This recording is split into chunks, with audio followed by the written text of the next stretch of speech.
You're watching Wildly Norm with Carla Thorup and Rachel Butterfield. Hello and welcome to Wildly Norm. Today we are going to talk about tipping. Yeah, it's going to be kind of a sensitive subject because it's money, exchanging for goods and services, but I think it's important to talk about. Over the last few months, we've talked to a lot of people about tipping, and we're excited to share what we learned. I worked in the hair industry for 10 years. I've also worked in the restaurant industry. Yeah, and I have some experience in restaurants and travel and in interviewing a lot of people about this. So there are 4 main categories we're going to cover today to talk about tipping, and then a bonus 5th category as well. There is food, the salon and health industry, travel, service, like tradesmen that come to your home, and then also holiday tipping. Yeah, do you give Christmas bonus? Do you tip? Do you give a gift? Yep, what's accepted and what's appropriate. Right. First, let's talk about the food industry. You can have a high-scale fancy restaurant all the way down to fast food. When is it appropriate to tip and how much?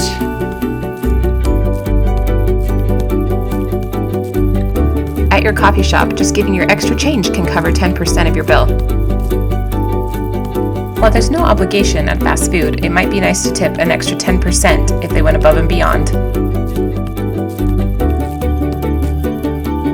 These hybrid restaurants such as Zupas and Noodles don't actually accept tips, so it's a good rule of thumb just to see if they have a tip jar at front.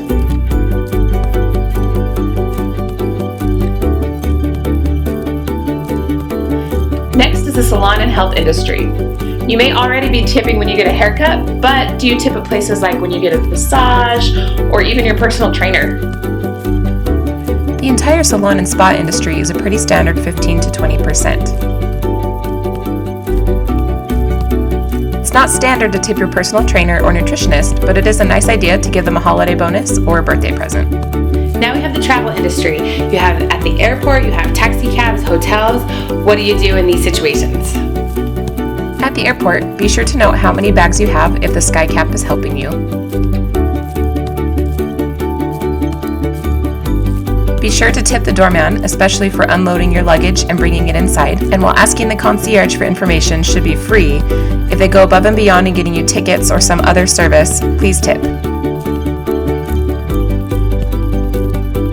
Housekeepers change daily, so it's a good idea to leave a daily tip rather than at the end of your stay. Let's talk about the service industry. This includes all tradesmen, whether they come into your home or like a mechanic where you bring something to them to work on. If your belongings make it safely to your new home, think about a $20 tip, or even more if they moved you long distance. A locksmith, mechanic, or roadside service may not expect a tip, but it is always greatly appreciated.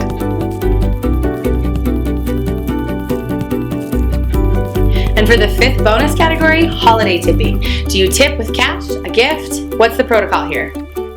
If there are people you use throughout the year, such as a babysitter or handyman, a holiday bonus is a great way to go. Although we still have to follow their guidelines, keep in mind the wonderful men and women that make your life a lot easier throughout the entire year. Thank you for watching Wildly Norm. Subscribe to our channel for more additions to your everyday education.